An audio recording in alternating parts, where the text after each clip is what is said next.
se ricordate bene, stavamo parlando particolari delle analisi dei sistemi e avevamo cominciato a vedere quali tipi di modelli potevamo utilizzare per i nostri patogeni, e in modo particolare avevamo parlato un pochettino di cosa è l'inoculo. Lo riprenderemo anche più avanti, fra 2 o 3 diapositive, e in base a quello che era il nostro diagramma di flusso stavamo guardando quale tipo di modello potevamo utilizzare a seconda di cosa vogliamo simulare, e in modo particolare eravamo rimasti alla prima comparsa della malattia.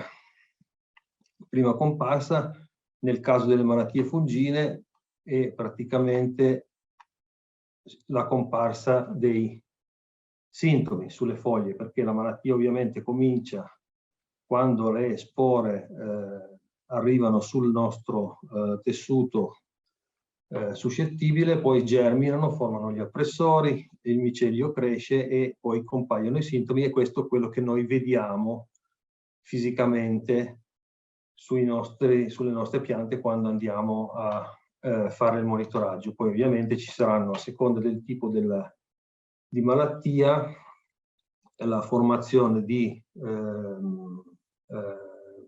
come si chiamano, strutture che produrranno le spore per le infezioni secondarie, e quindi si avrà la sporulazione, le nuove spore faranno i cicli successivi. Quello che ci interessa però in questo caso, visto che vogliamo sapere quando, oppure vogliamo prevedere quando arriva la malattia, dobbiamo prevedere quando compaiono i primi sintomi della malattia. C'è un modello che è il primo modello in assoluto con cui ho avuto a che fare quando ho cominciato a occuparmi un pochettino di questa materia all'università, ed è il modello della cercosporiosi della barbabietola, cercospora beticola. Un modello molto semplice, un modello di comparsa che ve lo faccio vedere un po' più in dettaglio, perché poi utilizzeremo anche questa tecnica anche per altre cose. Come vedete il modello è molto vecchio, la prima versione è del 1991.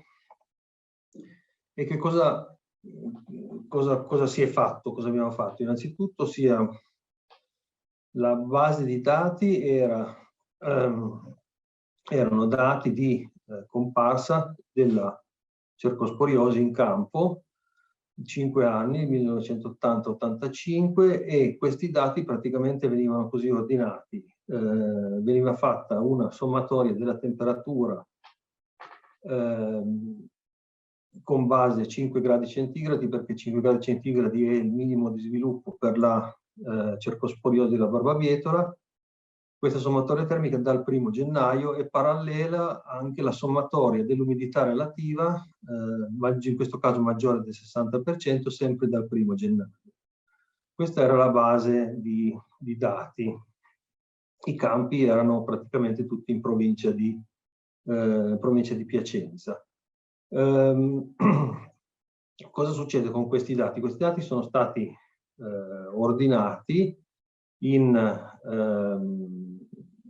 una semplice analisi con i box plot, e abbiamo separato però a seconda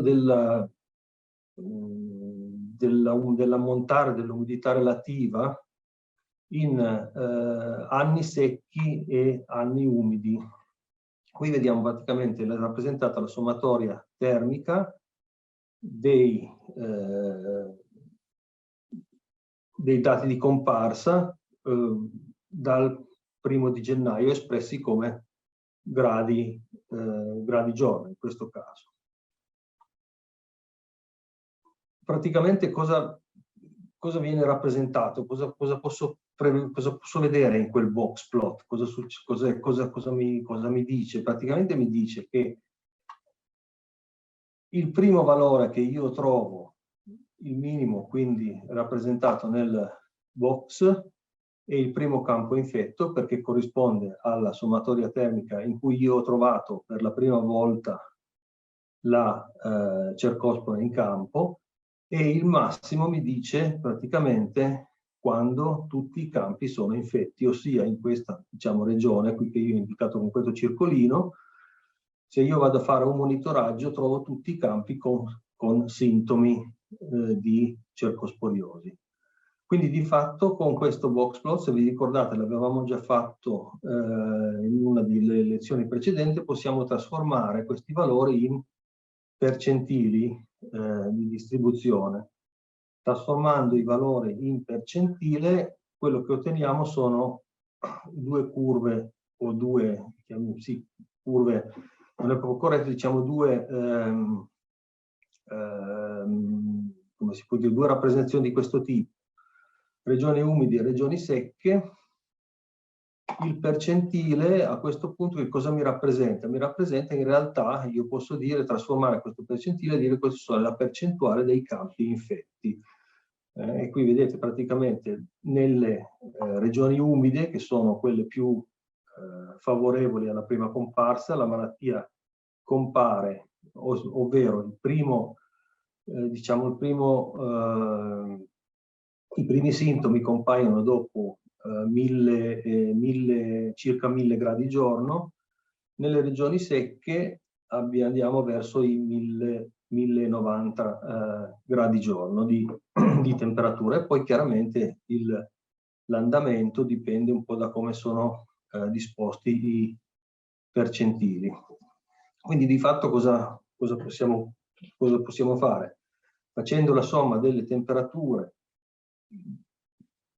maggiori di 5 gradi dal 1° gennaio, quando io arrivo a 1000, posso dire che se l'inoculo è presente e se le piante sono in fase suscettibile, molto probabilmente il mio fungo può cominciare a infettare le piante sane. In realtà questo modello all'inizio funzionava ovviamente solo per la provincia di Piacenza, perché i dati, la base di dati era riferita alla provincia di Piacenza. In realtà noi avevamo, perché adesso non penso ci siano più molte, barbabietole in realtà in quegli anni, barbabietole un po' dappertutto, lungo tutta la fascia della pianura padana confinante col Po, e poi oltretutto soprattutto qua sul mare Adriatico, verso il mare Adriatico, barbabietole un po' dappertutto, come ne avevamo anche da sopra questa parte, Rovigo eccetera. Quindi la prima cosa da chiedersi è: questo modello che abbiamo sviluppato qui in provincia di Piacenza, che ha un clima sicuramente molto diverso, oppure se non proprio molto, comunque diverso da quello che potremmo trovarci per esempio in provincia di Ferrara, il modello funziona lo stesso, è applicabile lo stesso. Dobbiamo fare un passo indietro e cercare di capire quale potrebbe essere o quali potrebbero essere come si può adattare il modello perché funzioni anche in altri ambienti. Quindi abbiamo detto che quando la temperatura raggiunge un certo limite la malattia può avere inizio, ma la malattia può avere inizio solo se è presente l'inoculo. Quindi dobbiamo tornare un attimo indietro e analizziamo un pochettino come funziona la nostra malattia, il nostro fungo. La cercosporiosi sverna, passa l'inverno praticamente nei residui infetti. In realtà si chiamano rizomorfe, sono degli aggregati di materiale vegetale, quindi foglie di barbabietola e micelio, che diciamo rimane in forma quiescente. Questo micelio, passata la stagione invernale, produce direttamente dei nuovi conidi. Questi conidi volano sulle piante suscettibili, infetteranno le piante suscettibili, dalle foglie suscettibili verranno prodotti dei nuovi conidiofori, nuovi conidi, e partono i cicli secondari di infezione. Quindi diciamo che la comparsa della malattia è legata a questa fase qui, quindi residui infetti e svernamento.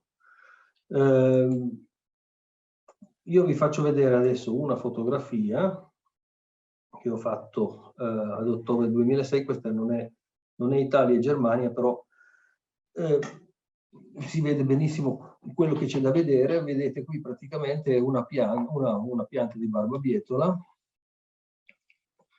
Le foglie, ci sono delle foglie, queste sono tutte nuove foglie praticamente, perché cosa è successo? Abbiamo avuto un fortissimo attacco di cercosporiasi della barbabietola. Vedete qui praticamente ci sono i residui delle foglie, che sono queste cose qui secche, mezze marce, però in realtà sono tutte praticamente strapiene, si vedono qui ancora i puntini di cercosporioni. Tutta questa parte qui, se rimane così in campo, praticamente cosa fa?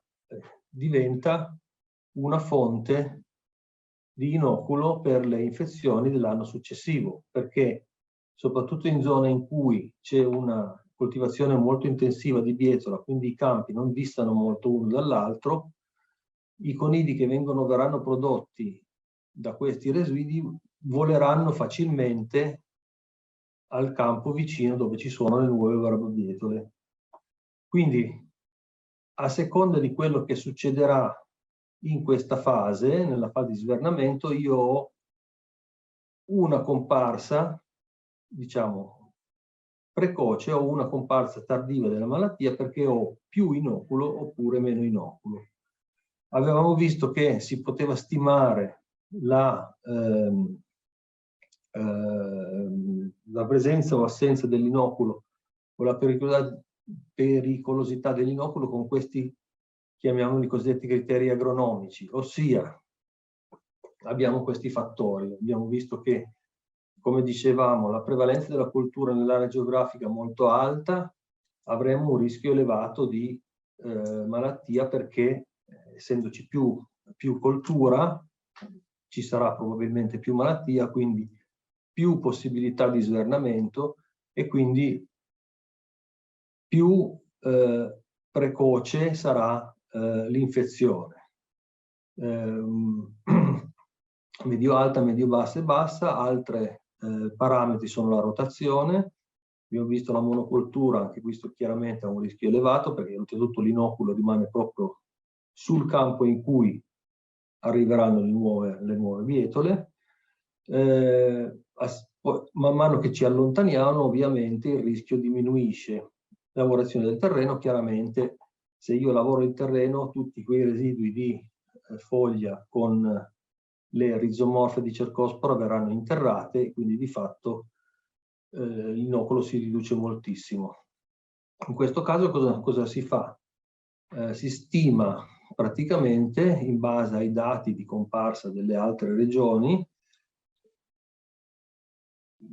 un valore di gradi giorno che viene aggiunto o sottratto alla sommatoria termica normale. Quindi praticamente cosa succede? Se io sono in provincia di Ferrara, alla partenza il 1° gennaio, la sommatoria delle temperature non partirà da 0, ma partirà già da 120 gradi giorno, perché siamo in un rischio elevato. Cosa vuol dire? Io anticipo praticamente la soglia dei 1000 gradi giorno per la comparsa della malattia. E a seconda, vedete, delle combinazioni che io ho indicato qua con i colori diversi, abbiamo diversi aggiustamenti del modello, fino addirittura a togliere dei gradi giorno, quindi a ritardare il modello, a ritardare la comparsa, perché l'inoculo è veramente basso. Di fatto, praticamente cosa succede? Viene caratterizzato, troppo in fretta, vengono caratterizzate le altre regioni in modo che possiamo stabilire già appunto dall'analisi di queste tabelle che vi ho fatto vedere prima quale sarà il rischio di comparsa della malattia. E otteniamo in questo modo praticamente, vedete, delle curve diverse che avranno più o meno lo stesso andamento, anzi hanno lo stesso andamento perché i percentili sono quelli. In realtà però noi cosa abbiamo fatto qui? Abbiamo anticipato o posticipato la comparsa, il primo percentile. E quindi in questo modo noi possiamo adattare, questo modello che è molto semplice, lo possiamo adattare ad altre regioni. Poi chiaramente, ovviamente, questo modello, appunto, come dicevo, del 91, quindi un pochettino è stato modificato. Per esempio quelle curve lì di percentile che non sono poi molto, diciamo, molto belle da vedere dal punto di vista grafico, possiamo magari adattarle, farci passare in mezzo una funzione un po' più, diciamo, un po' più bella graficamente da vedere. E una cosa interessante che possiamo fare, questo modello qui, oppure tutti i modelli che utilizzano delle sommatorie termiche e che hanno delle soglie, le possiamo utilizzare al contrario, nel senso che possiamo fare quella che viene cosiddetta chiamata la prognosi negativa, ossia questo 1%, chiamiamolo così, prima comparsa di malattia, in realtà può diventare dall'altra parte il 100% di attesa, chiamiamola così, ossia cosa succede? Io faccio partire comunque la sommatoria termica dal 1° gennaio e calcolo che praticamente è semplicemente la percentuale di somma termica che manca alla prima comparsa. Quindi avrò una cosiddetta prognosi negativa, quindi vedete che praticamente la curva va al contrario e a un certo punto, quando la curva diventa positiva, vuol dire che io sono arrivato allo stesso a quel 1080 gradi giorno che mi dicono che la malattia compare. Questo non è solo un giochino, diciamo, posso utilizzarlo in un modo e utilizzarlo nell'altro. Questo è di fatto, in questo caso, io posso calcolare quanto tempo mi manca alla prima comparsa della malattia. Quindi, diciamo, quando sarò intorno ai 1060, 1040, 1060 gradi giorno, io potrò dire, se la temperatura, qui siamo a giugno, fine giugno, inizio luglio, con una temperatura di, mettiamo una media di 20 gradi centigradi al giorno, meno la base, quindi 5 gradi, quindi con una temperatura di 15 gradi al giorno, praticamente quando sarò tra 1040 e 1060 potrò dire, attenzione, che fra 2 o 3 giorni io avrò raggiunto la soglia in cui la malattia compare, quindi di fatto dovrò cominciare a preoccuparmi delle mie barbabietole, perlomeno dovrò tirare fuori gli stivali dall'armadio e cominciare a scarpinare un po' per i campi a vedere se effettivamente il modello ci azzecca o non ci azzecca. Questo era un pochettino uno dei modelli possibili per, come si dice, per calcolare, per stabilire la comparsa delle malattie. La seconda cosa che dovevamo vedere, che avevamo cominciato a vedere, era dopo la prima comparsa l'infezione. Quindi, tornando all'analisi del nostro diagramma di flusso, in cui è rappresentato appunto il modello, in questo caso delle malattie fungine, abbiamo visto appunto l'inoculo, abbiamo visto qual è l'importanza dell'inoculo, abbiamo visto la comparsa dei sintomi, quindi come in maniera molto semplice con delle sommatorie di parametri meteorologici possiamo prevedere la comparsa dei sintomi. Se vogliamo fare delle cose un po' più sofisticate, dobbiamo andare a vedere di analizzare in realtà quali sono le condizioni necessarie perché la in presenza di inoculo, avvenga l'infezione sulle nostre piante. Quindi vi ricordate, qua c'era i 3 tassi famosi di germinazione, formazione di appressorio e la crescita del micelio, che stabiliscono quando appunto la malattia, quando un'infezione ha successo, quindi la malattia si stabilisce. Vediamo ancora un attimino questa fotografia in cui c'è, vedete qui le spore, in questo caso sono le ruggine bruna del frumento. Le uredospore germinano, producono un tubetto germinativo. Questo tubetto germinativo, che può essere anche molto lungo, in realtà qui è lungo perché stiamo osservando una fotografia al microscopio. A un certo punto troverà uno stoma, quindi produrrà un appressorio per dilatare la rima stomatica, penetrerà all'interno e formerà quella che si chiama la vescicola sottostomatica, e quindi l'infezione sarà stabilita a quel punto lì. Possiamo vedere che in questa fotografia sono rappresentati esattamente tutti e 3 i tassi che ci servono, che dobbiamo calcolare per appunto stabilire se un'infezione ha avuto successo o non ha avuto successo. Quindi tasso di germinazione, tasso di formazione del tubetto germinativo e tasso della formazione dell'appressorio. Dove troviamo questi dati? Questi dati, come abbiamo visto, o facciamo delle prove di laboratorio, oppure possiamo affidarci un pochettino a quella che è diciamo, il famoso viaggio nel tempo. Andiamo a cercare in letteratura e troviamo, in questo caso, un lavoro di questo signor Eversmeyer e colleghi del 1988, che è un articolo molto bello in cui ci sono un fracco di dati che possiamo utilizzare. Un esempio, questa per esempio è la germinazione della ruggine bruna, in questo caso del frumento, espressa in percentuale, dipendente dalla bagnatura fogliare, dal periodo di bagnatura fogliare e differenti temperature. I colori sono le diverse temperature in cui questi signori hanno testato in camera climatica, in capsule Petri di camera climatica, la germinazione delle spore. Sempre nello stesso lavoro troviamo la formazione degli appressori, sempre dipendente da bagnatura e bagnatura e temperatura, e avendo questi due parametri noi possiamo a un certo punto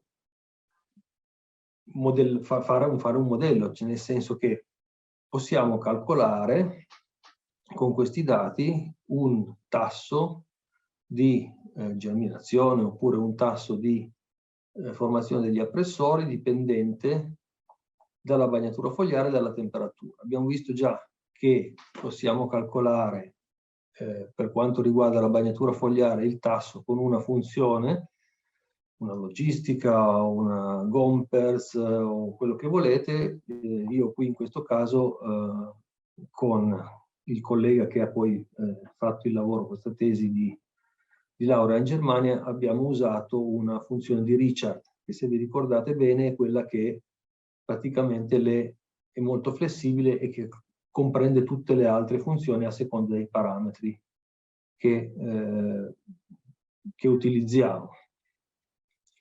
Quindi di fatto, se vi ricordate bene, nella funzione di Richard c'è un parametro che stabilisce l'altezza massima a cui arriva il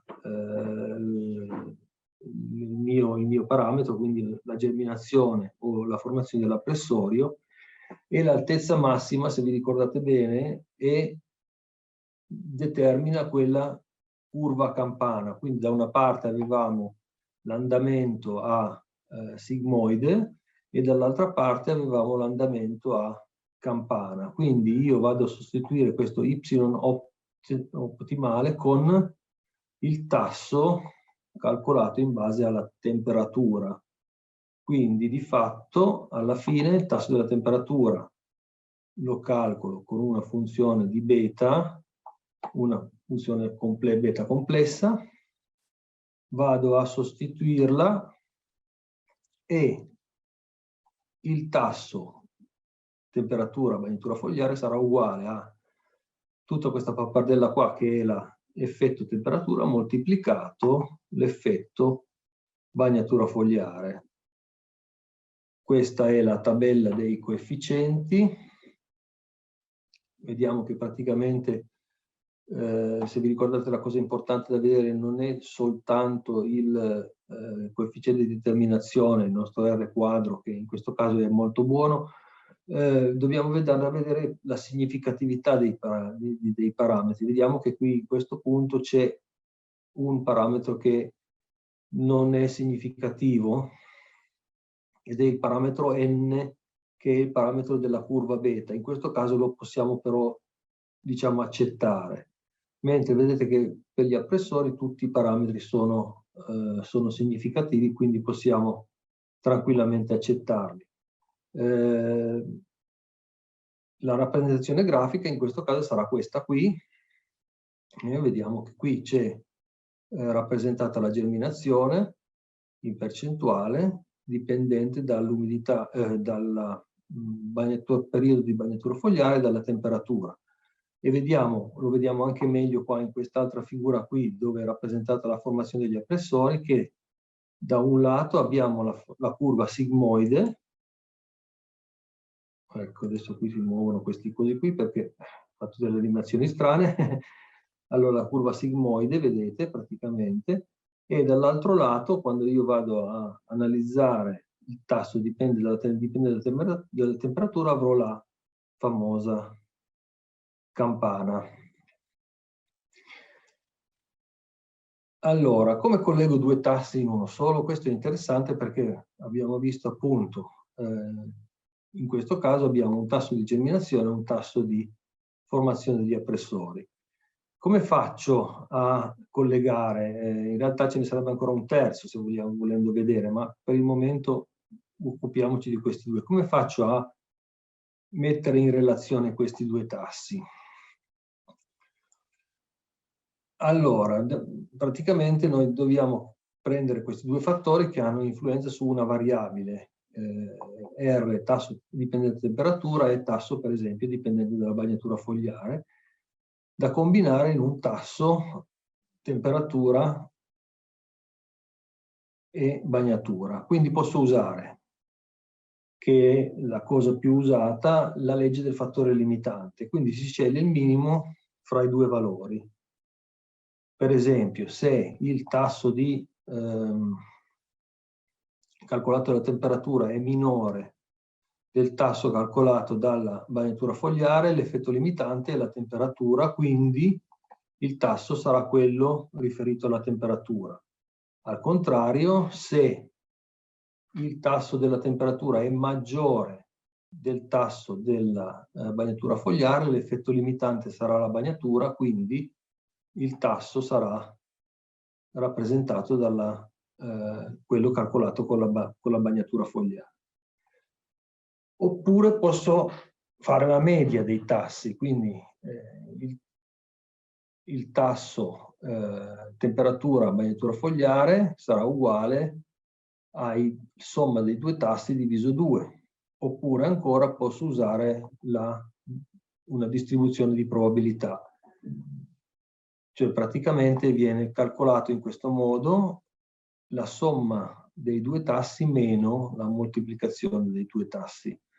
Per esempio, facciamo un esempio, se io ho un tasso di temperatura calcolato 0,5, un altro tasso bagnatura fogliare 0,7, se io applico la legge del minimo, allora il fattore limitante è la temperatura perché è quello più basso, quindi ho 0,5. La media diventa 0,6, la probabilità diventa 0,85. Vedete che praticamente sono tre numeri molto diversi uno dall'altro. Ora voi mi chiederete, ma allora quale metodo scelgo?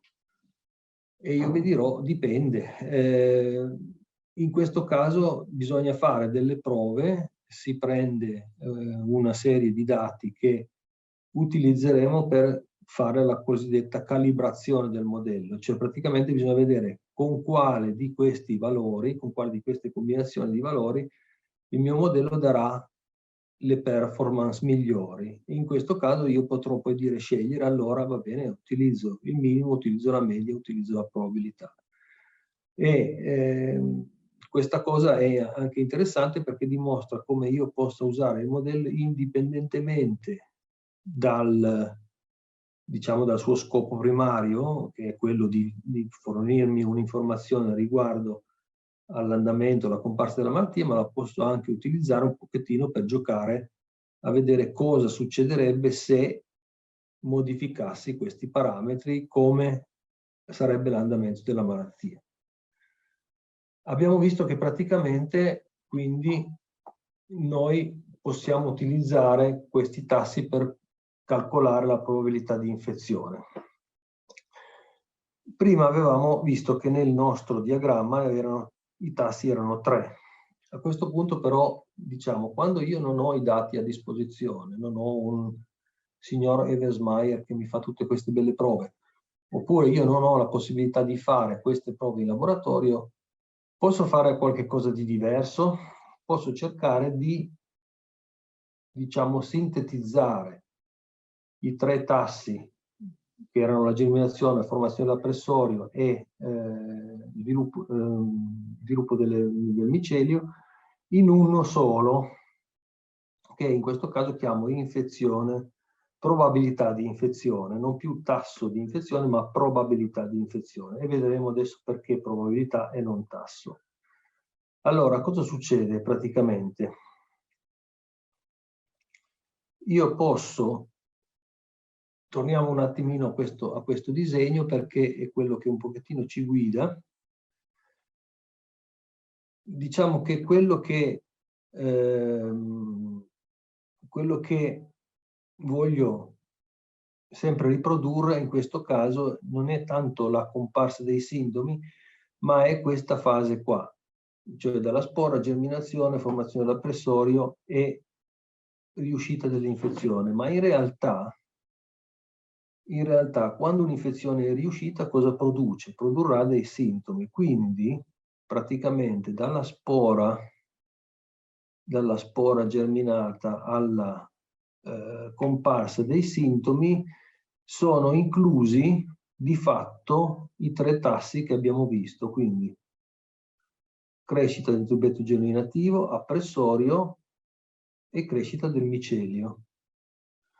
Quindi cosa posso fare? Posso fare delle prove un po' più semplici, non ho bisogno di andare a cercare col microscopio le spore che germinano di qui di là, ma posso fare delle prove un po' più semplici, ossia delle prove in camera climatica. Prendo delle belle piantine, in questo caso è segale, vado a inocularle, le piantine sono piccole, sono in 2 foglie praticamente, le vado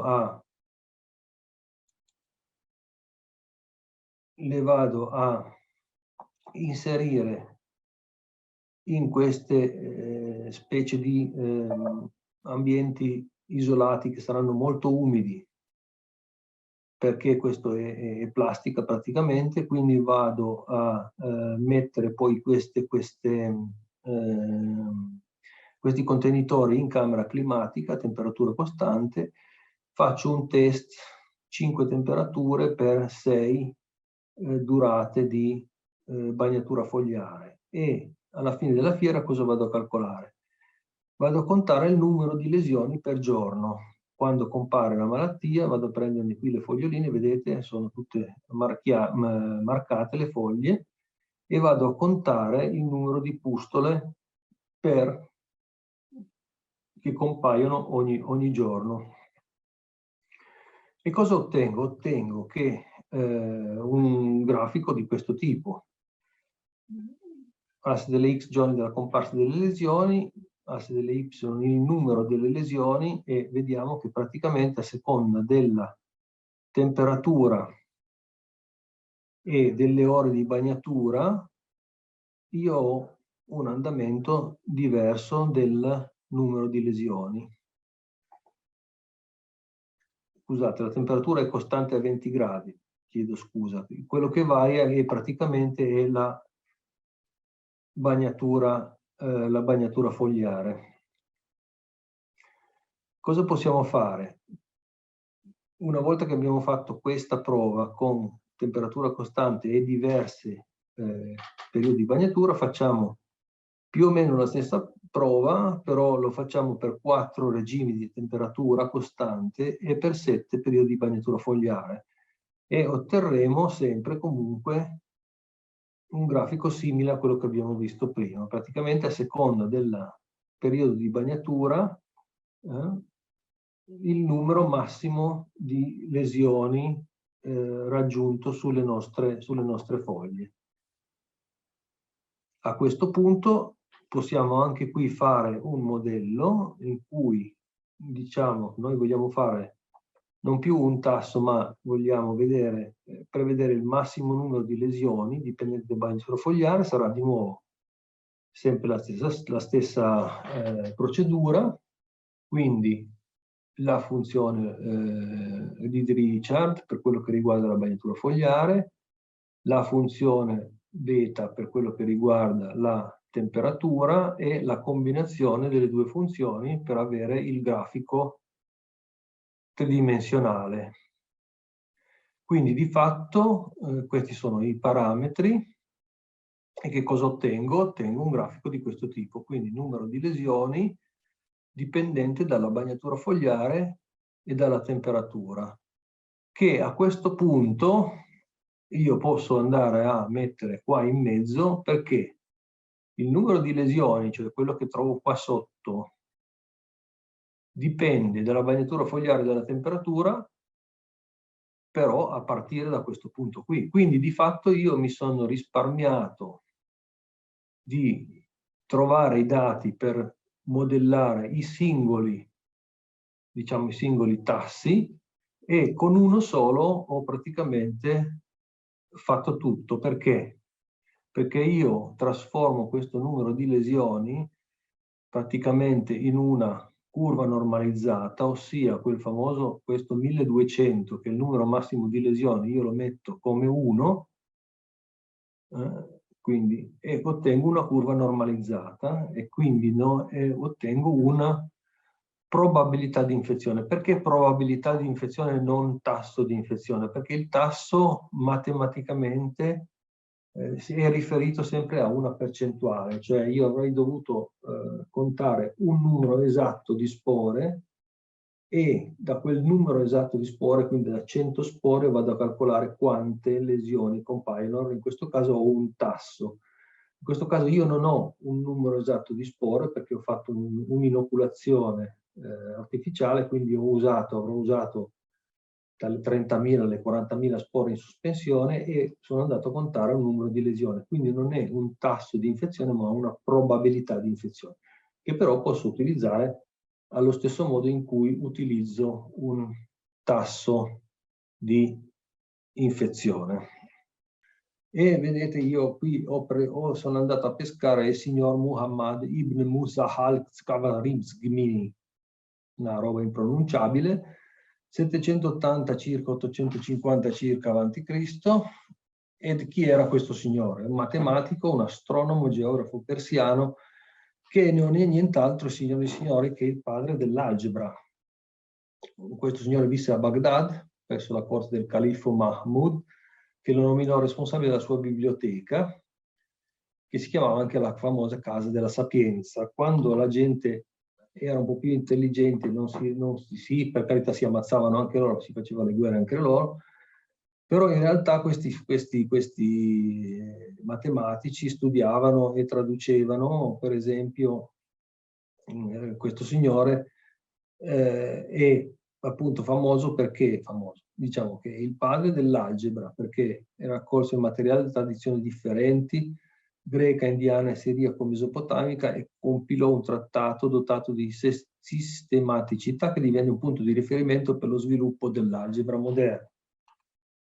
ma era anche un geografo e ha pubblicato un libro intitolato Libro sulla forma della Terra, ed è forse uno dei primi atlanti, che è terminato nell'833 d.C., e che è una versione rivista e completata della geografia di Tolomeo, e in cui ha messo insieme un elenco di 2402 coordinate di città e altre caratteristiche geografiche, preceduto anche da un'introduzione generale. Ma era anche un astronomo e scrisse un libro che si chiama Libro delle tavole indiane, che contiene le tavole astronomiche che si basano su un certo numero di fonti greco-ellenistiche, indiane e persiane.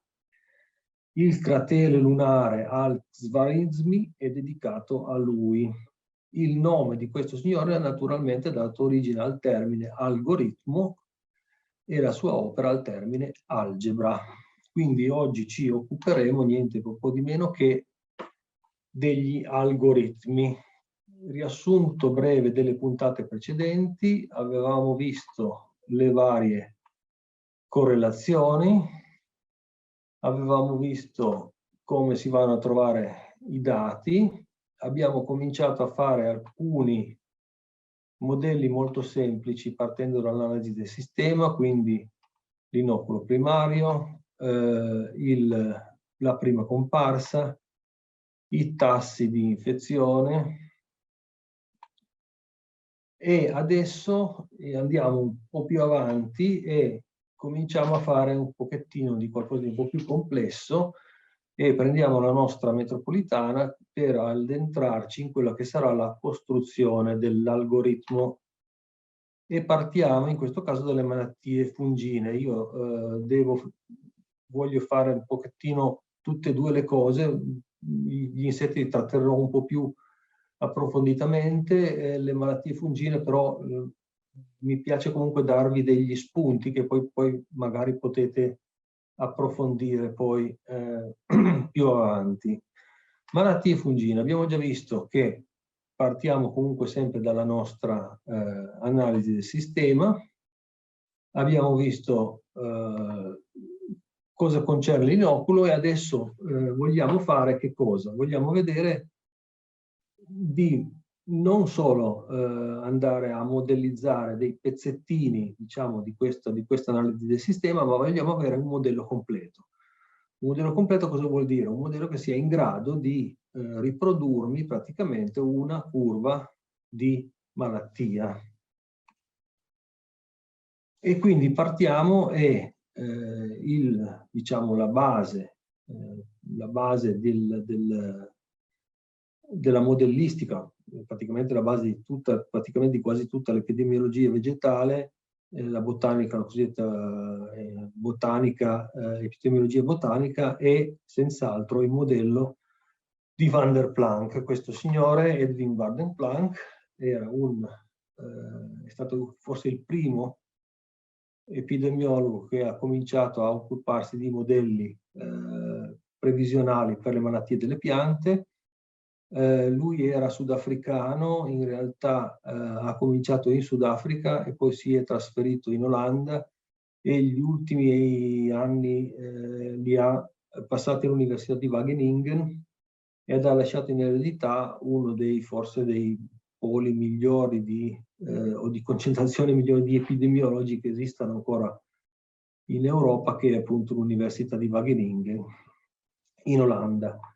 Praticamente il modello di Van der Planck è molto semplice, perché in realtà quasi tutti i modelli partono da degli assunti molto semplici, ossia, se io indico con Y con T la malattia, la quantità di malattia al tempo T, e che oggi sarà uguale, che cosa sarà uguale?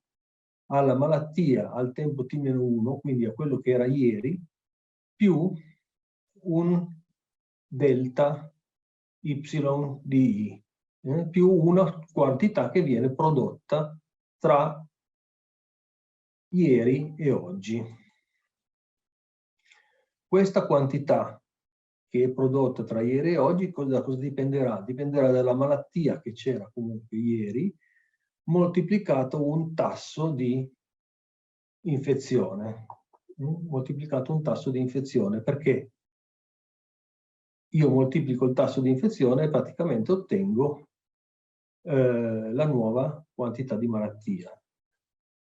Se vogliamo metterlo in una tabella, qui facciamo un tempo da 0 a 10, un tasso di infezione che mettiamo semplicemente 0,4 fisso, calcoliamo il nostro dy diviso dt e calcoliamo il nostro yt. Naturalmente quello che salta fuori è un grafico di questo tipo, che in realtà è un grafico che non ci va molto bene. Perché non ci va molto bene? Perché, come possiamo ben vedere, praticamente ha uno sviluppo esponenziale con dei numeri stratosferici, perché andiamo 500, 1000, 1500, 2000, quindi diciamo che non può andare bene questo tipo di modello fatto in questo modo qui. Cioè, praticamente che cosa succede? Se io, questo può andare bene per la partenza della malattia. Vi ricordate la curva sigmoide, la cosiddetta fase esponenziale. In realtà poi noi dobbiamo correggere questo modello, perché dobbiamo impedirgli di andare in fase esponenziale. Allora cosa succede? Modifichiamo la seconda parte, la seconda formula, quindi il delta di y sarà uguale alla malattia del giorno primo moltiplicato il tasso moltiplicato 1 meno la malattia del giorno prima. Con questo 1 meno fa sì che cosa succede? Innanzitutto che io non vado oltre il 100% di malattia, perché ho 1, quindi la proporzione. E la mia curva da esponenziale diventa sigmoide, diventa logistica. Quindi la formula, questa formula qui, che la possiamo anche chiamare, Van der Planck la definiva anche praticamente un modello a tasso di interesse composto. Cosa succede? Quando si va in banca, no? O quando io ho studiato la matematica finanziaria, sapete che c'era il tasso di interesse semplice e il tasso di interesse composto. Il tasso di interesse semplice è quello che abbiamo visto il primo. Praticamente la curva cresce a un tasso fisso. Il tasso di interesse composto cosa succedeva? Succedeva che io prendo l'interesse incrementa il capitale e l'interesse nuovo viene calcolato sul nuovo capitale, non sul capitale senza l'interesse. Quindi lui ha chiamato semplicemente questa seconda formula, che adesso vediamo, praticamente un modello a tasso di interesse composto. Qui che cosa succede? Che praticamente il mio differenziale di crescita della malattia è uguale al tasso di infezione, che moltiplica yt meno p, praticamente la proporzione di malattia alla fine della latenza e all'inizio della spurulazione, meno yt meno p meno i, la proporzione di malattia alla fine della spurulazione, che moltiplica 1 meno yt, che è, diciamo, quello che mi va, scusate un attimo, quello che va a delimitarvi la curva al 100%. Di fatto è un modello, un algoritmo a compartimenti in cui la parte sana sarà appunto 1 meno la parte malata, la parte latente sarà la parte malata di oggi meno la parte ammalata all'inizio del periodo di latenza. La parte infeziosa, cos'è la parte infeziosa? La parte infeziosa è praticamente la parte di malattia che produce le spore per le nuove infezioni, e la parte post-infeziosa è la parte che non sporula più, che è il tessuto morto, che però non produce neanche più nuove spore per le nuove infezioni. Se vogliamo andare a rappresentarlo graficamente, utilizzando dei valori fissi, quindi utilizziamo come periodo di latenza 5 giorni e periodo infezioso 10 giorni. e il tasso di infezione è uguale a 0,4, noi abbiamo questa rappresentazione grafica. La proporzione di area fogliare ammalata è rappresentata da questa curva blu, e se noi andiamo a fare un confronto con quello che mi darebbe per esempio una curva logistica con gli stessi parametri, otterremo una curva di questo tipo. Ecco, questo è molto interessante. Io perché vi faccio vedere questa figura? Perché praticamente cosa succede col modello? Cosa ci dà di vantaggio il modello di Van der Planck rispetto a semplicemente a una curva statistica logistica?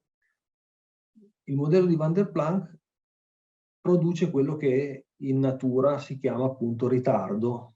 Noi abbiamo visto la spora cade sulla parte sana della pianta, germina, penetra e produce dei sintomi, ma tra la germinazione e tra la comparsa dei sintomi passa un periodo di tempo che noi abbiamo visto si chiama periodo di latenza. Quindi di fatto il modello di Van der Planck mi dà un ritardo. Infatti vedete che la curva di Van der Planck, pur essendo una curva logistica, perché è prodotta da una formula semi-logistica, però calcolando i differenziali, è molto più lenta, diciamo così, molto più lenta nella sua salita rispetto a una curva logistica calcolata matematicamente, semplicemente solo utilizzando come x il tempo in giorni e come tasso di crescita della curva lo 0,4. Quindi di fatto la curva del modello di Van der Planck, l'algoritmo di Van der Planck, è meglio, rispecchia meglio ciò che è l'andamento biologico che noi vogliamo riprodurre. Vediamo un altro esempio, però vi volevo far vedere l'andamento delle diverse componenti della malattia. Questa è l'area T-P, quindi la latente, questa è l'area infeziosa e questa è la XDT, cioè praticamente il differenziale che viene aggiunto ogni giorno per calcolare l'area fogliare totale. Questi sono semplicemente calcoli matematici, se vi mettete lì con un po' di pazienza un foglio Excel lo fate tranquillamente. Cosa succede quando io modifico i parametri? Qui è ancora un altro esempio con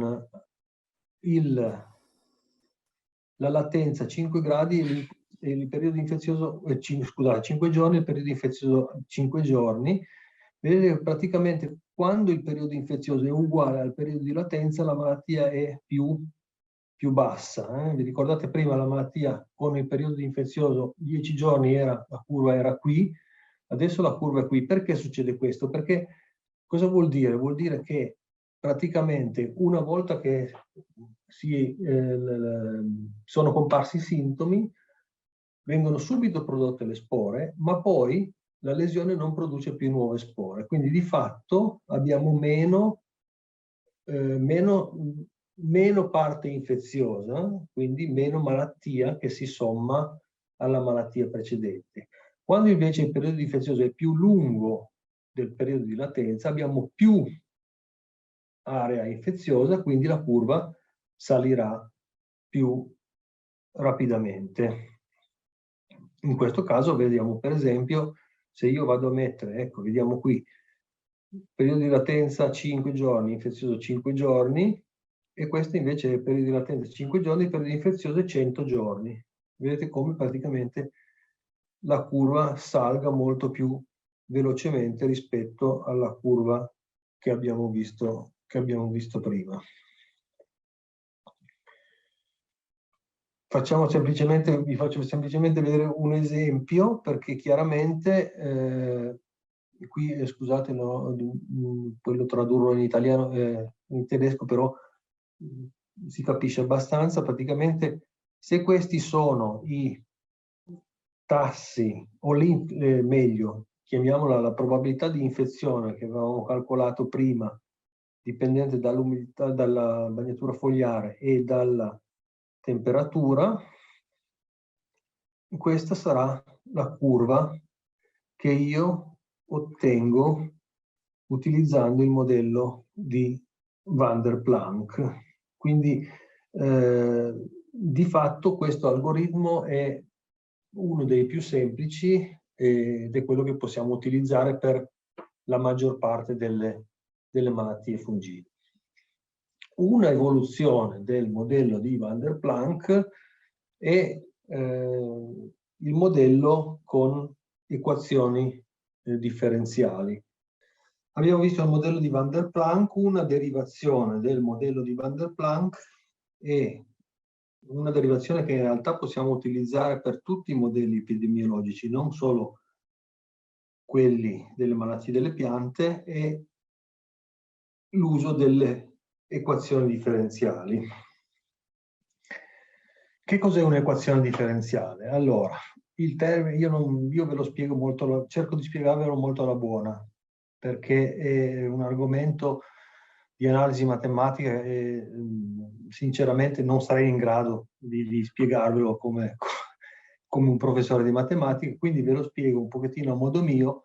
Speriamo che comunque il messaggio vi arrivi e riuscite a capire come sono le equazioni differenziali. E per fare questo io tornerei un attimo a uno dei miei sport preferiti da guardare dal divano, ovviamente, che è la Formula 1. E vi faccio vedere il circuito di Monza, che è qualche chilometro da qua, da dove sono in questo momento. E vedete qui ci sono il circuito di Monza, che è un circuito molto bello, e anche detto il circuito più veloce della Formula 1, è uno dei più spettacolari, in effetti ha la famosa curva parabolica, se non ricordo male è questa qua sotto, e vedete qui ci sono un fracco di numeracci. Quello che dobbiamo focalizzarci un attimo, voi sapete che, o se non lo sapete ve lo dico io, che in genere quando guardate un Gran Premio di Formula 1 in televisione vi dicono i tempi rilevati sul giro, chiaramente, ovviamente, ma anche nei famosi settori. Ogni circuito è diviso in 3 settori. Questo per esempio, il primo settore va dalla partenza fino a questo punto qui, poi il secondo settore, qui indicato con la parte rossa, va fino qua, e il terzo settore va da questa parte qui fino di nuovo all'arrivo, alla famosa pit lane.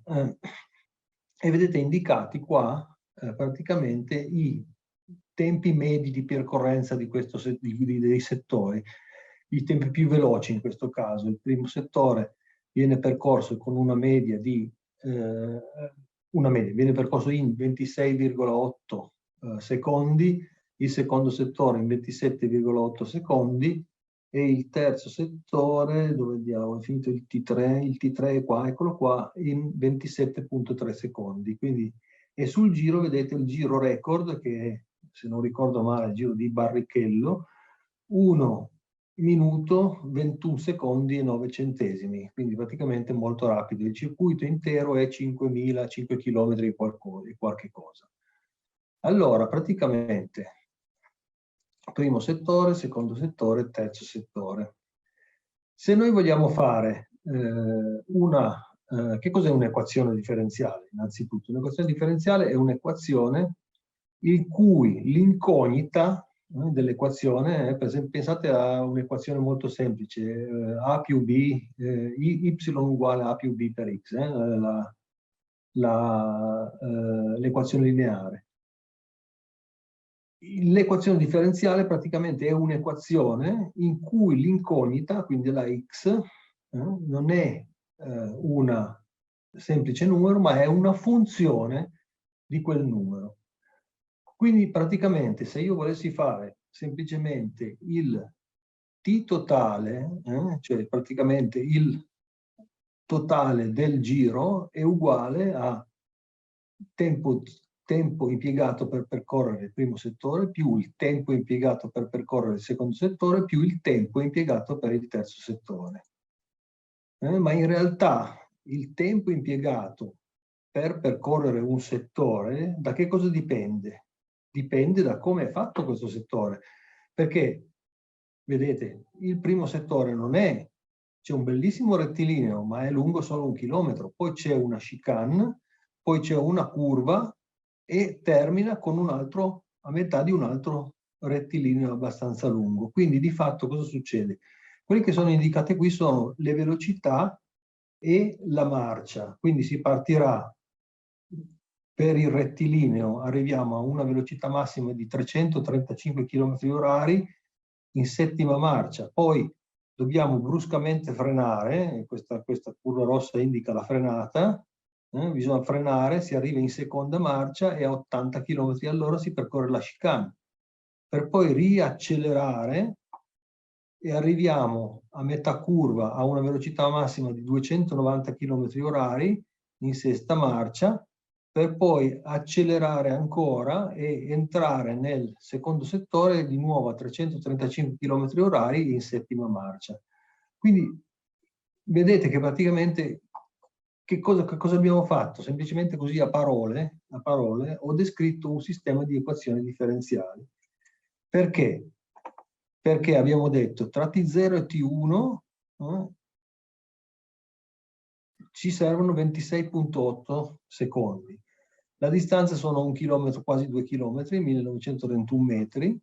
Se io vado a fare il dt1 su dt, cioè la distanza diviso il tempo, è funzione della velocità e della marcia. Quindi ho creato quella che è un'equazione differenziale. In realtà quando noi tutte le mattine saliamo in macchina, accendiamo la macchina e partiamo e vediamo il tachimetro che va su, noi parliamo di chilometri all'ora. Quindi chilometri, distanza all'ora, tempo, quindi chilometri fratto tempo, noi in realtà stiamo già utilizzando molto alla buona un'equazione differenziale. Quindi l'equazione differenziale non è altro che il trasformare un dato in un determinato intervallo di tempo, per quello che interessa a noi naturalmente. Quindi di fatto il circuito di Formula 1, noi lo possiamo trasferire al nostro diagramma di flusso, perché praticamente cosa succede? Il circuito di Formula 1 non è nient'altro che qui rappresentato. La partenza, l'area fogliare disponibile, e poi avremo i diversi settori, l'area fogliare latente, l'area fogliare visibile, l'area fogliare infeziosa, e poi vedete che praticamente si ritorna di nuovo all'area fogliare disponibile. Quindi di fatto non è nient'altro che un piccolissimo circuito di Formula 1. Quindi, e qual è il tempo in questo caso? Il tempo in questo caso è la latenza. Cosa mi indica il periodo di latenza? Mi indica quanto tempo io impiego per correre tra la partenza e la comparsa dei sintomi. Ma poi avrò un altro tempo, che sarà il periodo infezioso, che mi dice praticamente quando dalla sporulazione io andrò a finire di nuovo al punto di arrivo. E praticamente di fatto il nostro circuito di Formula 1 è perfettamente rappresentato anche nel nostro diagramma di flusso.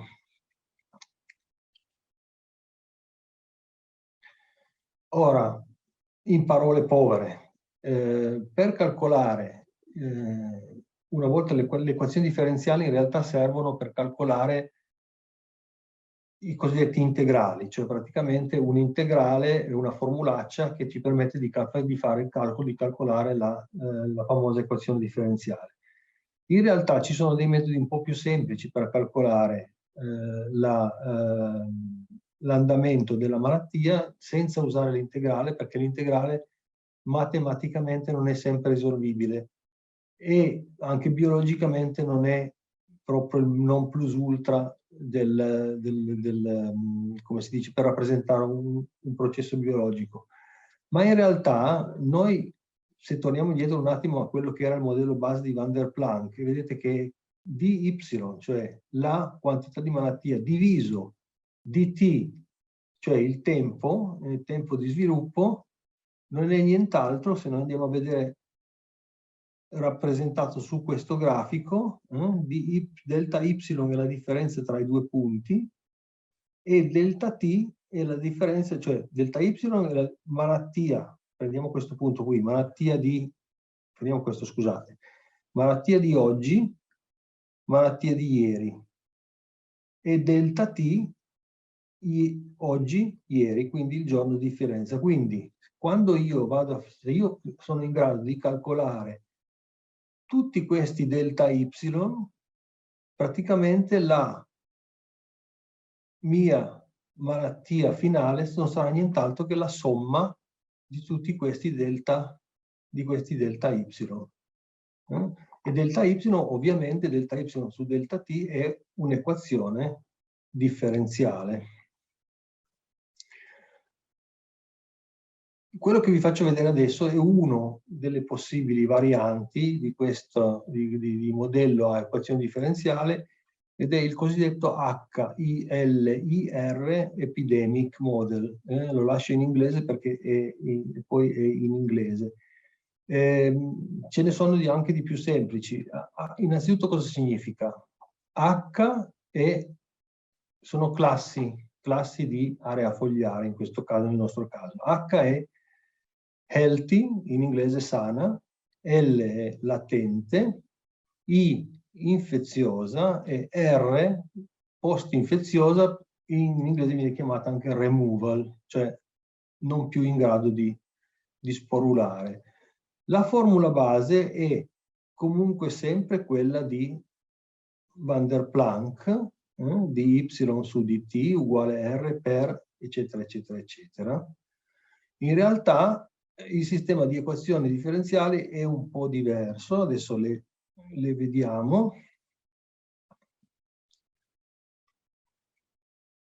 Allora, vi abbiamo detto che le classi di malattie appunto sono la healthy, H, che è semplicemente 1 in proporzione, lavoriamo in proporzione, in questo caso è 1 meno la malattia di oggi, la latente verrà indicata con YL, la infeziosa con YI e il removal con YR. In realtà noi possiamo ancora calcolare poi la totale, l'area totale di malattia, che sarà cosa sarà uguale? Sarà uguale alla latente più l'infeziosa più il removal, più quello che non è più infezioso. Se volete fare degli approfondimenti, andate semplicemente a cercarvi questo signore Campbell e questo signore Madden, che sono coloro che hanno praticamente inventato, che hanno trasformato questo modello in maniera da scusate, che hanno utilizzato questo modello a equazione differenziale per le malattie delle piante. In realtà questi modelli qui a equazioni differenziali vanno bene per qualsiasi tipo di processo epidemiologico. Per esempio, se voi andate a cercare su internet il modello SIR o SEIR, sono i due modelli che hanno utilizzato, per esempio, per calcolare l'andamento della pandemia del Covid. Avete sentito nei vari telegiornali, nei vari talk show parlare del famoso R con T o delle R0. Praticamente sono tutte cose che possiamo trasporre e utilizzare anche per l'epidemiologia nel campo delle malattie delle piante. Il sistema di equazioni differenziali di cui fa parte, che compone appunto questo HLIR, è il fatto così, vedete un pochettino, ma non è niente di complicato, semplicemente sono un po' i simboli. Poi quando ve lo leggerete con calma, se volete, anche qui vi invito magari a prendervi un piccolo foglio Excel e metterlo giù perché non è difficile. Allora, delta H su delta T, quindi il differenziale di area sana fogliare è dato da meno il tasso di infezione che moltiplica l'area infeziosa che moltiplica l'area sana. L'equazione differenziale, l'equazione differenziale della latenza è più o meno la stessa, tolto che qui c'è il meno, perché cosa vuol dire qui questo segno meno? Vuol dire che l'area è sana, diventa ammalata, quindi io sottraggo dell'area ammalata all'area sana. La latente è positiva, perché cosa vuol dire? Io aumento l'area fogliare, in realtà però vado a togliergli quella che non è più latente. L'area fogliare infeziosa è l'area fogliare latente meno quella che non è più infeziosa, e il removal praticamente è l'area fogliare infeziosa che non produce più spore.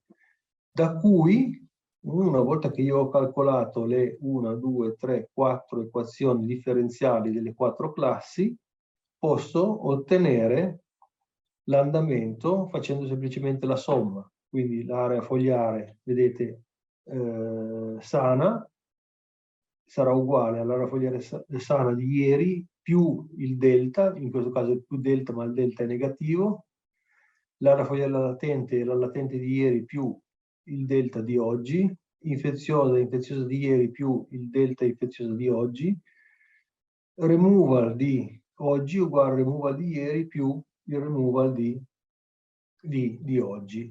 Posso calcolare l'area totale, quindi latente più infeziosa più removal, e posso calcolare però l'area visibile. Che differenza c'è fra le due formule? Che nell'area visibile manca la latente, perché la latente non la vediamo, perché è ancora quella che è all'interno del tessuto fogliare che non ha ancora prodotto sintomi. Con questo sistema di equazione differenziale, questo algoritmo, noi possiamo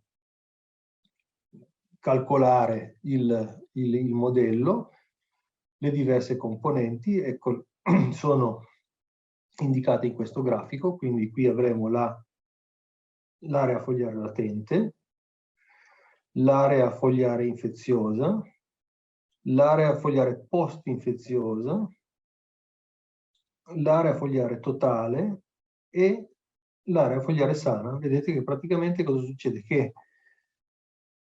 è molto simile a quello che avevamo visto prima dal modello di Van der Planck. Vedete che praticamente l'area fogliare sana chiaramente diminuisce proporzionalmente all'aumentare dell'area fogliare ammalata. In questo caso ho utilizzato come periodo di latenza 5 giorni, periodo infezioso con 10 giorni.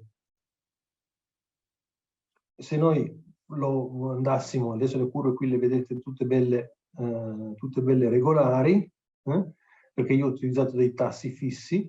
Se io vado a utilizzare dei tassi ovviamente dipendenti dalla temperatura, ovviamente avrò delle curve un po' diverse.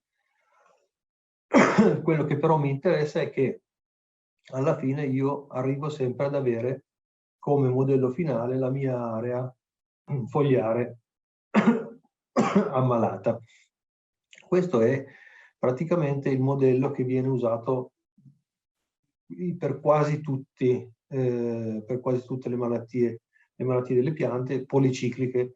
In realtà poi si può aggiungere una componente monociclica, si possono aggiungere diversi parametri, cioè il sistema di equazioni differenziali, praticamente l'aspetto positivo di questo sistema, torniamo un attimo indietro, è che in questo sistema io posso aggiungere o togliere parametri, posso aggiungere o togliere diciamo classi. L'importante è che la somma praticamente, la somma di tutti i parametri che sono all'interno del sistema di equazione differenziale sia uguale a 0. Nel senso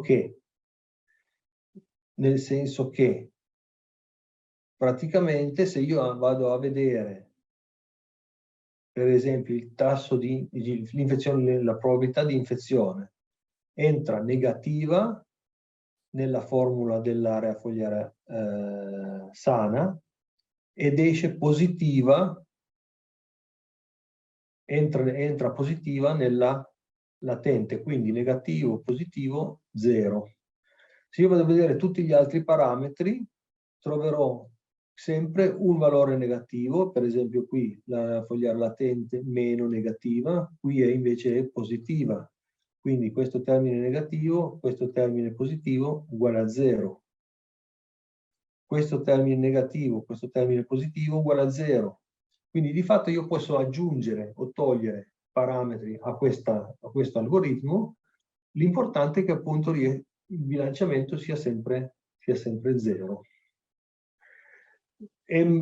Questa è veramente pura matematica, quindi di qui non si può scappare. Comunque trovate anche, se andate a cercare in internet, il modello SIR, appunto, o SEIR, alla fine capirete anche forse un pochino di più quello che ha rappresentato per esempio l'andamento della pandemia, perché sono stati calcolati proprio l'andamento con questo tipo di modello, e capirete i famosi R con T, R con 0, eccetera, eccetera, eccetera.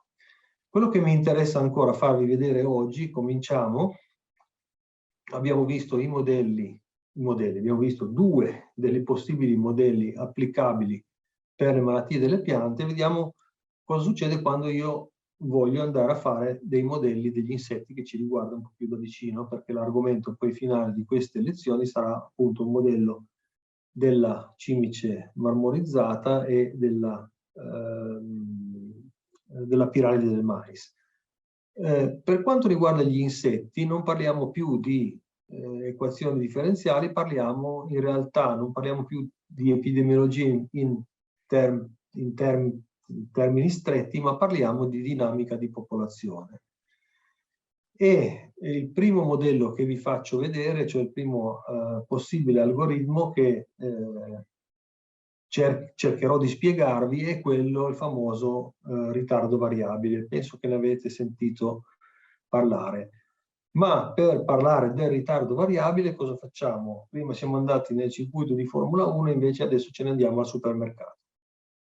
Chissà perché andremo al supermercato per parlare del modello ritardo variabile? Chi lo sa? Allora, è interessante perché quando noi entriamo in un supermercato abbiamo più o meno in tutti i supermercati più o meno la stessa disposizione. Ci sono tante corsie, tanti scaffali, tanti prodotti sugli scaffali, alimentari, non alimentari, eccetera, eccetera. Ci portiamo dietro il nostro bel carrello e di solito un supermercato si presenta molto schematicamente così quando è chiuso.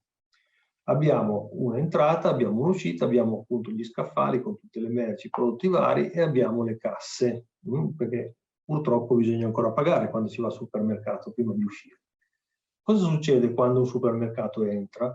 Che arrivano i fruitori, i compratori, quindi all'inizio diciamo ci sarà un certo numero di persone che entra nel supermercato e poi cosa fa?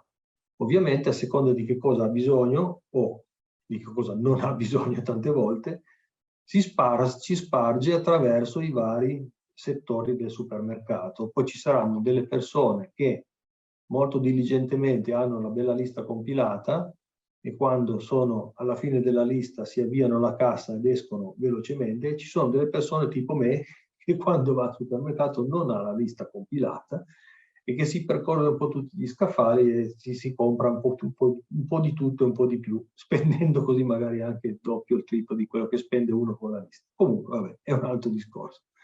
Quindi di fatto ci saranno delle persone che saranno molto più veloci ad arrivare alle casse e usciranno in fretta, e ci sono delle persone che perdono un po' più di tempo, si fermano un po' più a lungo a contemplare gli scaffali e fanno la spesa con più calma e ci impiegheranno più tempo. Ora che cosa succede?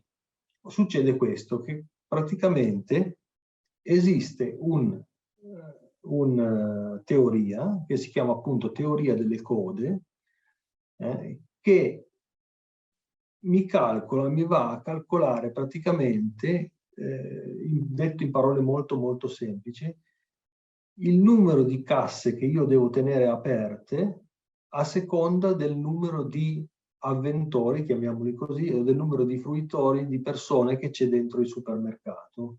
Quindi se io utilizzassi questo modello, se i supermercati utilizzassero intelligentemente questo modello, questo tipo di modello, saprebbero esattamente che quando io vado al supermercato, nell'ora di punta come al solito, poi non devo fare la fila di 3 ore perché ci sono solo 3 casse aperte. In quel momento le casse aperte devono essere almeno 5 o 6, sempre che ce ne siano 5 o 6.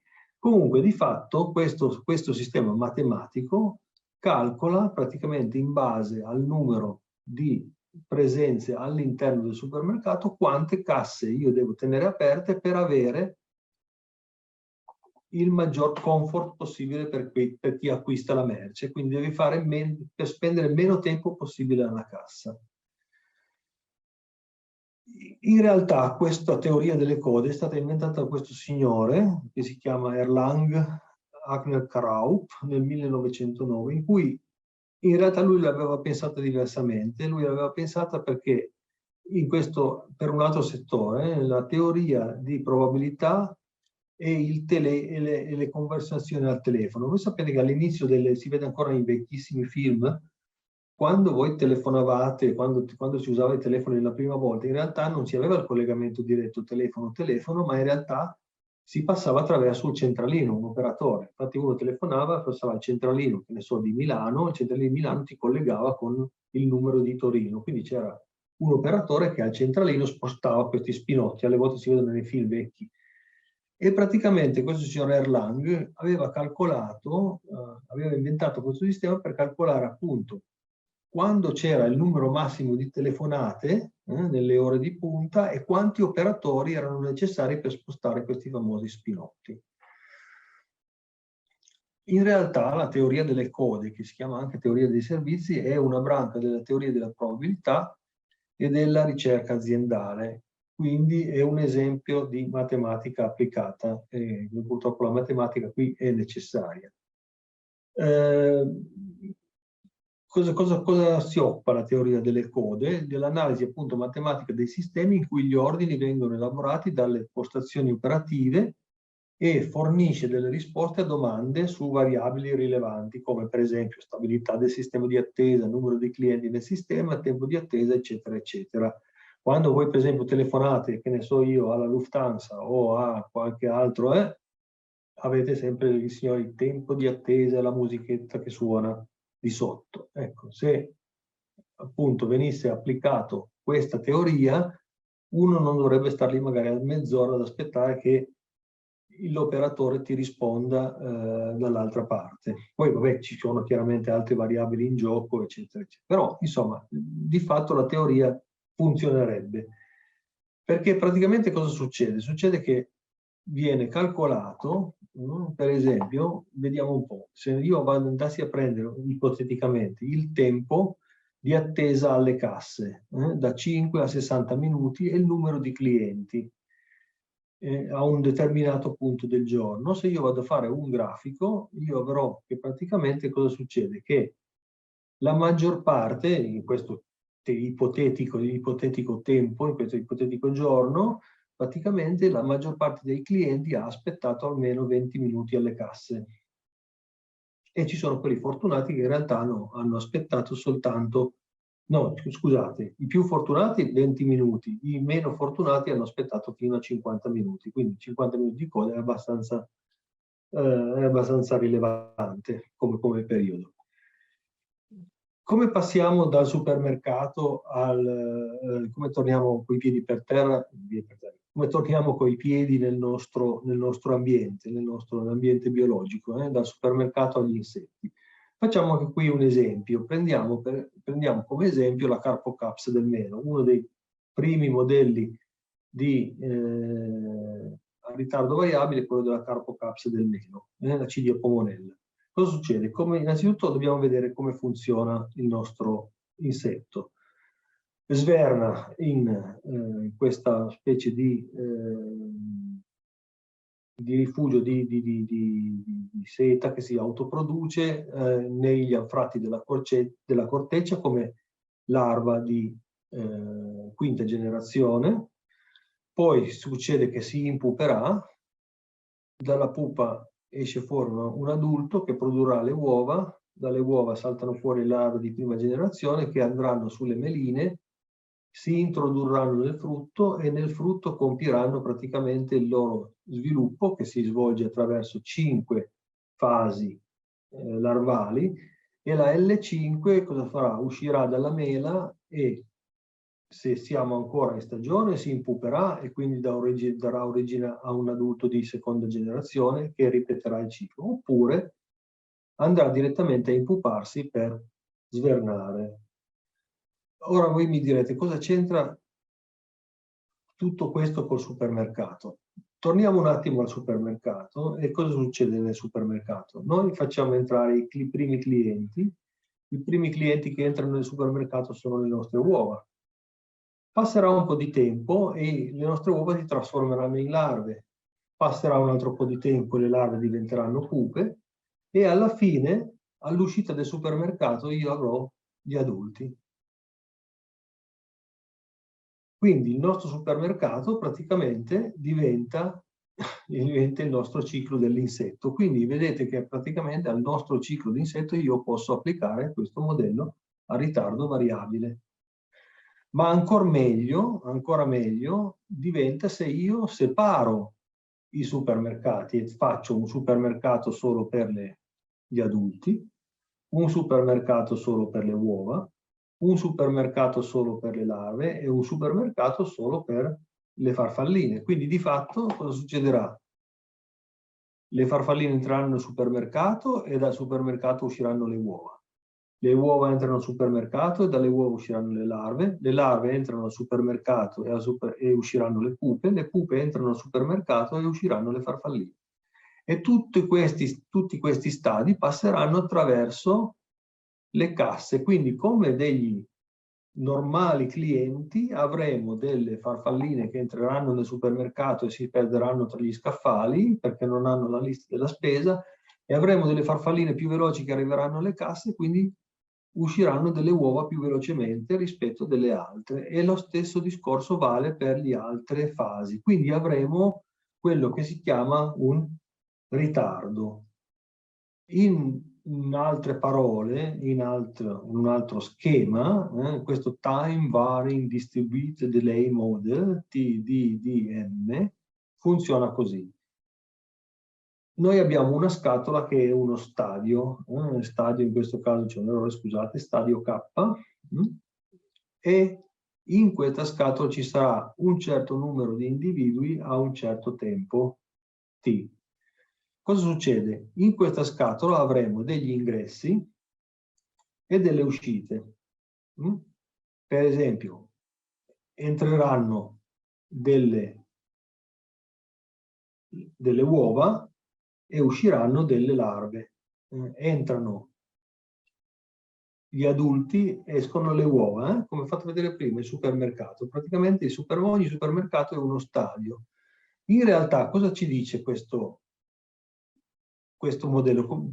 Perché ritardo variabile? Perché cosa succede? Abbiamo visto che non tutti i clienti che entrano nello stesso tempo, allo stesso momento nel supermercato, escono allo stesso tempo. Ci sarà una distribuzione di uscita. Questa distribuzione di uscita cosa succede? In questo caso avremo sempre all'ingresso, ma in realtà ci saranno dei sottostadi che noi non vediamo, perché per noi sono tutte larve, sono tutte pupe, sono tutte uova.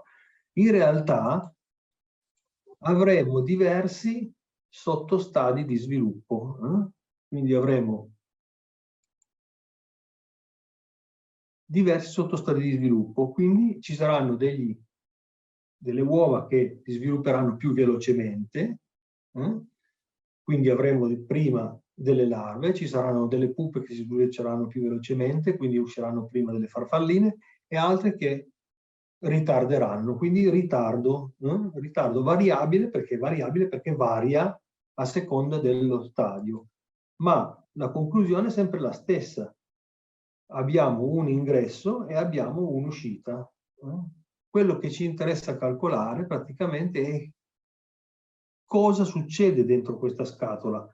Cosa succede dentro il supermercato quando noi non vediamo praticamente? Sappiamo innanzitutto che tutto questo processo, ovviamente, tutti questi processi sono regolati, per quello che riguarda gli insetti, principalmente dalla temperatura.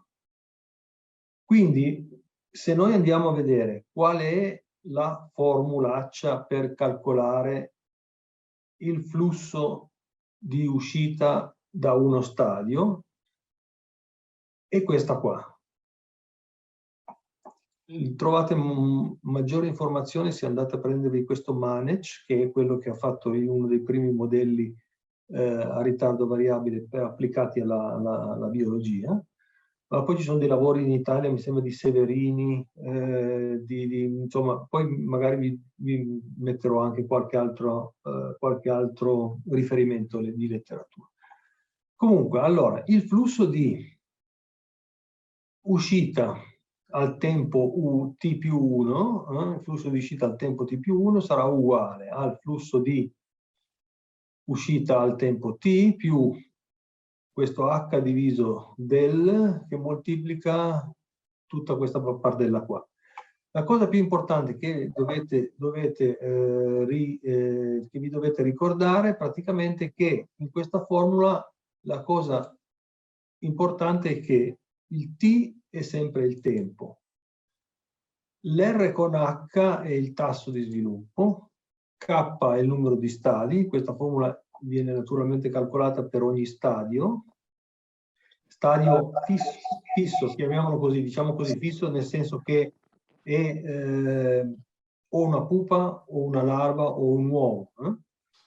Poi ci saranno un certo numero di sottostadi, quindi che non è nient'altro che una probabilità, vedremo come si calcola, e poi quello che ci serve come appunto parametro base, perché il modello è poi questo qui, è questo famoso del di K che è il ritardo.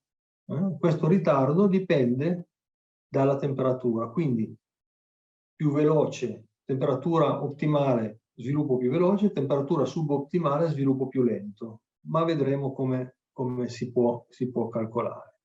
Quindi questi sono i parametri che andranno a finire in questa formula e non abbiamo bisogno di nient'altro. C'è ancora un parametro in realtà che è la mortalità, questo D con K, e lo vediamo inserito qui. In realtà quando noi facciamo un modello di tipo proporzionale, perché ricordatevi sempre che noi parliamo non di modelli quantitativi ma di modelli qualitativi, noi non calcoliamo il numero di insetti, noi non calcoliamo il numero di adulti, il numero di uova, il numero di farfalline. Noi calcoliamo una proporzione, uno stadio che parte da 0 e arriva al 100%. Quindi calcoleremo una proporzione.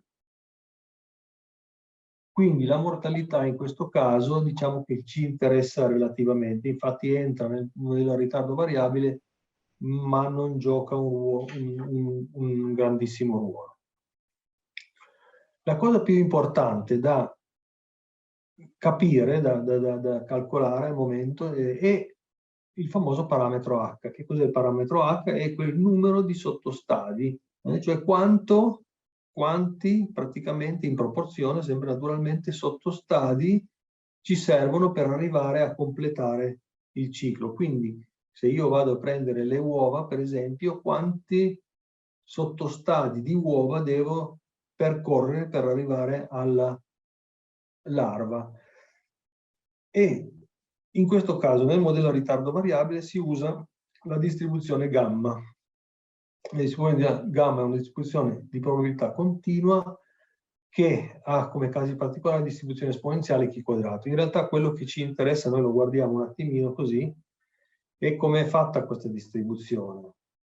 Praticamente vedete che a seconda del valore di questa distribuzione, del valore H di questa distribuzione, abbiamo diverse curve. La cosa interessante è che praticamente partiamo appunto dalla funzione esponenziale negativa e poi arriviamo alle diverse curve a seconda di questo parametro. E già da questo grafico cosa possiamo vedere? Possiamo vedere che praticamente più è bassa il valore della distribuzione gamma, più è basso il valore di H, più lungo sarà il numero di sottostadi che dobbiamo calcolare. Ma lo vediamo dopo con l'esempio. Torniamo un attimino a quello, al nostro supermercato. Abbiamo qui il tempo. Come si calcola la distribuzione gamma? Come si calcola il valore gamma? Prendiamo il tempo, il famoso tempo, e i clienti. Quanti clienti dopo 16 minuti, 17 minuti, 21 minuti, eccetera, eccetera, passano attraverso le casse. Devo calcolare innanzitutto un valore di lambda. Questo lambda è uguale alla media diviso la deviazione standard al quadrato.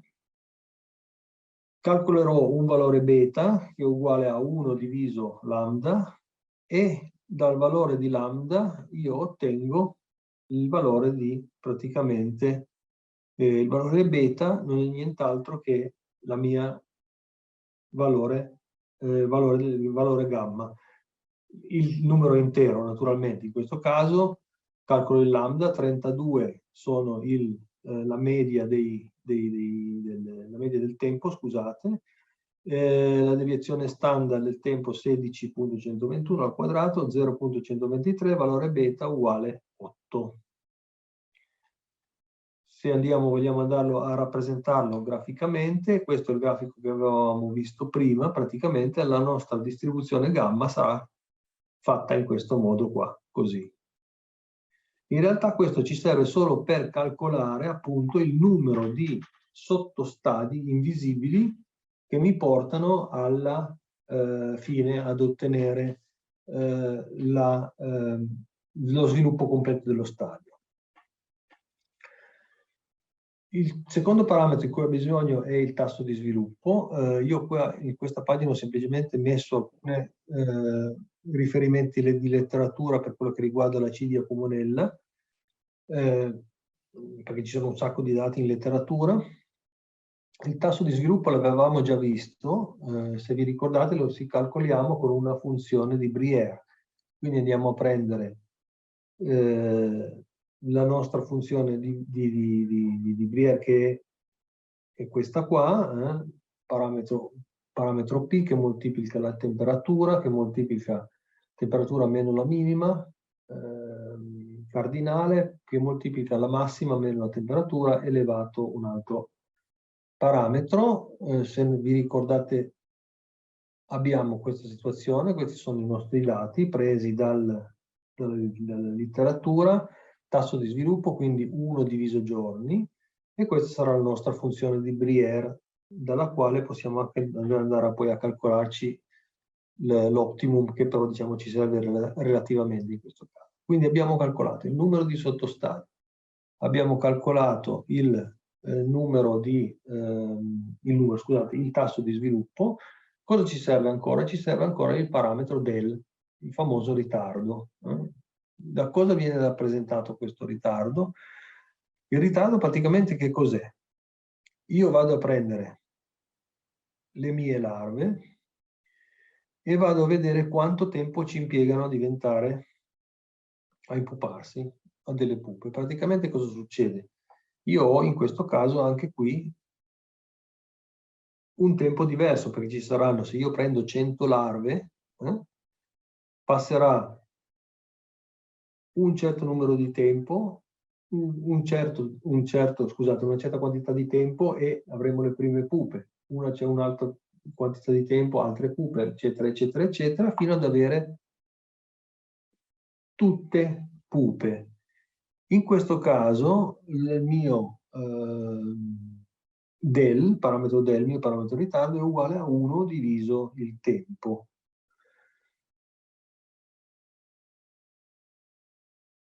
Posso calcolarlo questo parametro? Certo che lo posso calcolare. Praticamente è, se noi vogliamo farlo in maniera molto semplice, e non è nient'altro che il tempo t diviso il R, che era il nostro tasso di sviluppo. Quindi se il tasso di sviluppo, in questo grafico rappresentiamo la temperatura sull'asse delle X, il tasso di sviluppo espresso in giorni sull'asse delle Y, vedete che la curva è al contrario di quella del tasso normale, perché qui per esempio a 5 gradi praticamente di temperatura io avrò bisogno di almeno 100 giorni per uno sviluppo completo. In realtà probabilmente non li avrò, nel senso che 5 gradi sarà un po' dura che arrivino, sopraggiunge la mortalità, eccetera, altri fattori vari, ma per il momento ragioniamo solo matematicamente. A 20 gradi io avrò bisogno di più o meno 20 giorni per lo sviluppo, a 25 più o meno 10 giorni, a 30 gradi che più o meno è l'optimum, io dopo 5-6 giorni ho la trasformazione. In realtà questa è una possibilità di calcolare questo parametro, in realtà possiamo calcolarlo in modo un po' più preciso con una formula, in questo caso un integrale, che però vedete trasformeremo. Allora, viene calcolato con una funzione massima, e poi magari la volta prossima, perché vedo che adesso siamo ormai un po' già stanchini, approfondiremo comunque, riprenderemo il tema. Questo DELM non è nient'altro che la mediana del tempo di sviluppo. Vediamo. T è la temperatura, T0 è la temperatura base, dt è l'intervallo di tempo e max è il massimo in questo caso il massimo del ritardo. E GDD sono i gradi giorno. Praticamente il ritardo viene calcolato gradi giorno diviso la funzione massima, cioè il valore massimo che io ottengo tra la temperatura attuale meno la temperatura base e lo zero. Di fatto praticamente, vediamo, ve lo spiego così che è più semplice graficamente. Allora, se noi andiamo a prendere, come vi dicevo prima, delle larve e ci aspettiamo delle pupe, vedremo che la distribuzione praticamente della trasformazione dei nostri insetti la possiamo rappresentare col box plot, quindi qui saranno le prime larve che diventano pupe e qui saranno le ultime larve che diventano pupe. Questa linea è la mediana, e la crocetta è la media. Di fatto i gradi giorno della mediana sono 356, questi sono dati di letteratura, 356, quindi questa striscia nera corrisponde a 356 gradi giorno. Quindi posso andare a calcolarmi il mio parametro del, con la formula che abbiamo visto prima, e il mio parametro del avrà questo andamento. Il mio parametro ritardo. In base alla temperatura viene calcolato appunto il parametro ritardo. Una possibile applicazione di questo modello a ritardo variabile lo abbiamo per esempio nei modelli che utilizza la regione Emilia-Romagna per la pandemis e la Pomonella. Quindi vediamo un grafico di esempio. Ecco, vedete qui sono le larve e vedete che praticamente il modello rappresenta di nuovo una curva molto simile a quelle che abbiamo già visto fino ad ora, una curva logistica, in cui praticamente non abbiamo, ripeto, il numero di insetti, il numero di individui, ma la proporzione. Quindi sono le 19:02, siamo arrivati al capolinea. Qualcuno dirà grazie al cielo, grazie a Dio, perché mi rendo conto che oggi è stato un po' pesante. Riprenderemo quest'ultima parte la volta prossima, perché andremo avanti e vedrete che, siccome io sono un amante delle cose semplici, in realtà esiste un sistema per fare un modello degli insetti molto più semplice, e si ottengono gli stessi, praticamente non dico gli stessi precisi identici, ma comunque dei risultati che possono essere comparati, che possono essere resi